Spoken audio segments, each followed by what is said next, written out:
மின்மினி தமிழர்களுக்காகவே வந்தாச்சு முதல் hyper local social media app. உடனே டவுன்லோட் பண்ணுங்க.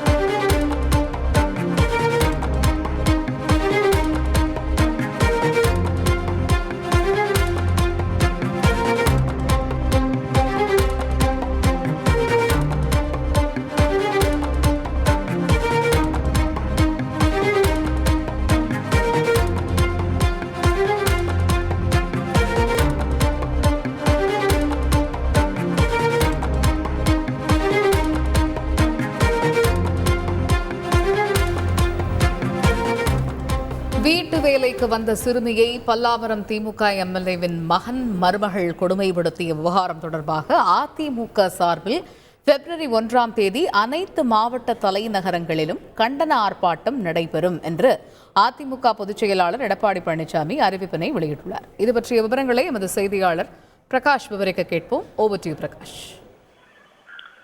கடந்த சில நாட்களுக்கு முன்பு ரேகா எனும் மாணவி பரபரப்பான புகார் ஒன்றை கொடுத்திருந்தார். அதுல பல்லாவரம் திமுக சட்டமன்ற உறுப்பினராக இருக்கக்கூடிய திரு கருணாநிதி அவருடைய மகன் ஆண்டோ, அவருடைய மனைவி மெர்லினா, அவங்களுடைய வீட்டுல தான் பணிபுரிந்து வந்ததாகவும், பணிபுரிந்து வந்த காலத்துல ஆண்டோவும் அவருடைய மனைவியும் அவருடைய மனைவியினுடைய குடும்பத்தினரும் சேர்ந்து தன்னை கொடுமைப்படுத்தியதாகவும், சாதி பெயரை சொல்லி அவமதித்ததாகவும், தொடர்ந்து தாக்குதலுக்கு உள்ளானதாகவும் பரபரப்பான புகார் ஒன்றை கொடுத்திருந்தார்.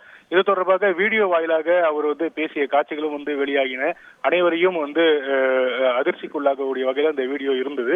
இந்த நிலையில இந்த சம்பவத்துல உரிய நடவடிக்கை எடுக்காத திமுக அரசை கண்டித்து அதிமுக சார்பில் வருகின்ற பிப்ரவரி 1ஆம் தேதி அனைத்து மாவட்ட தலைநகரங்களிலும் கண்டன ஆர்ப்பாட்டம் நடத்தப்படும் என்று அதிமுக பொதுச் செயலாளர் எடப்பாடி பழனிசாமி அறிவித்திருக்கிறார். இது தொடர்பாக அவர் விடுத்திருக்கக்கூடிய அறிக்கையில இந்த சம்பவம் தொடர்பாக விவரித்ததோடு, மனித வியாபாரம் தடை செய்யப்பட்டிருக்கக்கூடிய இந்த நாட்டுல 17 வயது மாணவியை விலைபேசி வாங்கி ஒப்பந்தத்தில் கையெழுத்து வாங்கி கொத்தடிமை முறையை ஒரு ஆளுங்கட்சி சட்டமன்ற உறுப்பினரின் குடும்பமே நடைமுறைப்படுத்தி வருவது இந்த சம்பவம் மூலமாக ஒரு ஏற்க முடியாத ஒரு அவலம் என்று தெரிவித்திருப்பதோடு, எதிர்கட்சி திமுக சட்டமன்ற உறுப்பினர் திரு கருணாநிதி தனக்கும் இதற்கும் சம்பந்தம் இல்லை என்று சொல்கிறார். ஆனால் ஆளுங்கட்சி சட்டமன்ற உறுப்பினரின் பதவியை சொல்லித்தான் அவருடைய மகனும் மருமகளும் கொலை மிரட்டல் செய்தார்கள் என்ற மாணவி நேரடியாகவே குற்றம் சாட்டி இருப்பதை திரு எடப்பாடி பழனிசாமி சுட்டிக்காட்டியிருக்கிறார்.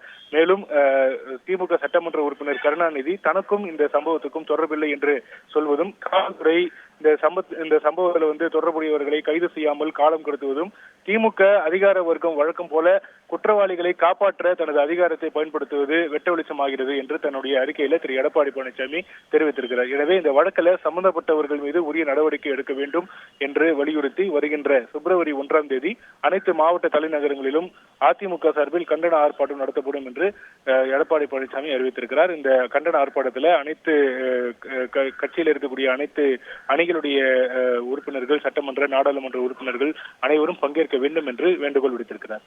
விரிவான விவரங்களுக்கு நன்றி பிரகாஷ். மின்மினி தமிழர்களுக்காகவே வந்தாச்சு முதல் hyper local social media app. உடனே டவுன்லோட் பண்ணுங்க.